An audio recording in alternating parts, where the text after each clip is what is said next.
benvenute. In Sudafrica Nolle Butuma sta guidando la lotta per difendere la sua comunità da un'azienda che vuole estrarre il titanio dai loro territori ancestrali. Nolle viene minacciata solo perché difende i suoi diritti e quelli del suo popolo.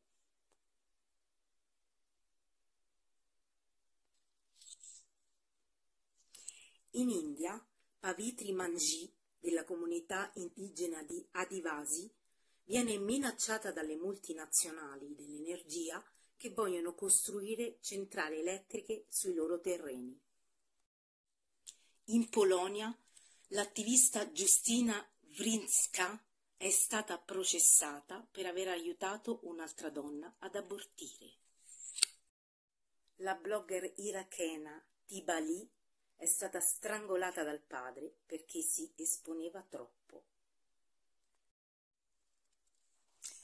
In Venezuela, Geraldine Calchon, attivista dei diritti umani, è stata arrestata e detenuta in condizioni scandalose per 4 mesi ed è oggi ancora vittima di intimidazioni a causa del suo lavoro con i giovani di Caracas. Ad Andorra, l'attivista dei diritti umani Vanessa Mendoza Cortés è stata denunciata dal suo governo per diffamazione per aver parlato dei diritti delle donne.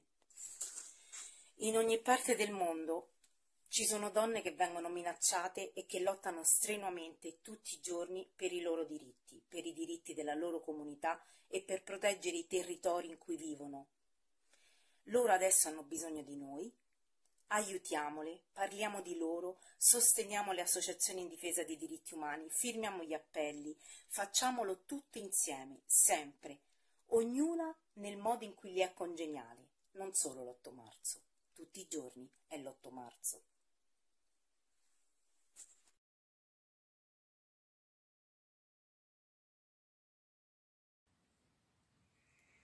Sarah, quand elle ferme les yeux, c'est pour y découvrir 1001 vies, parfois même en des lieux loin, dans d'autres galaxies.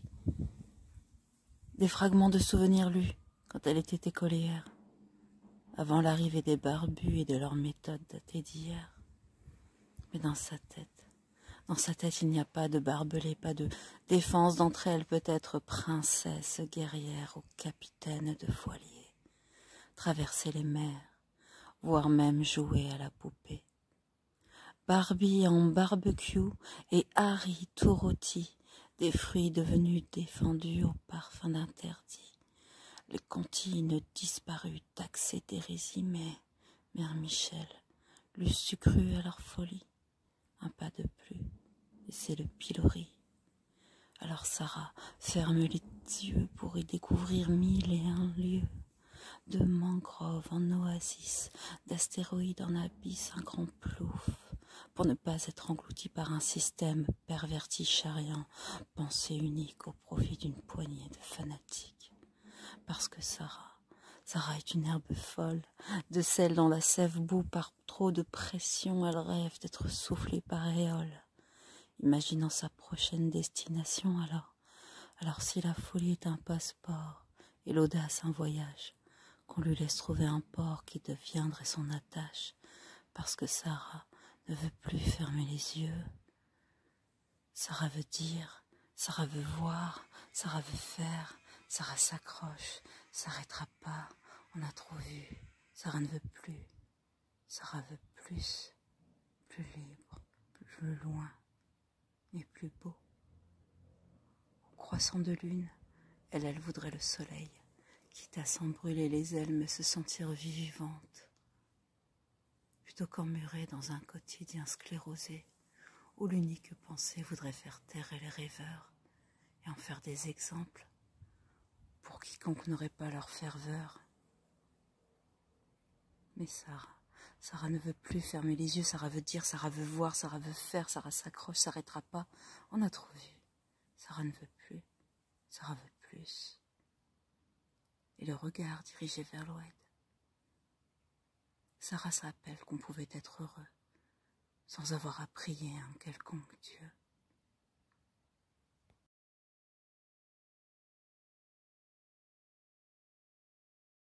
La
Wow.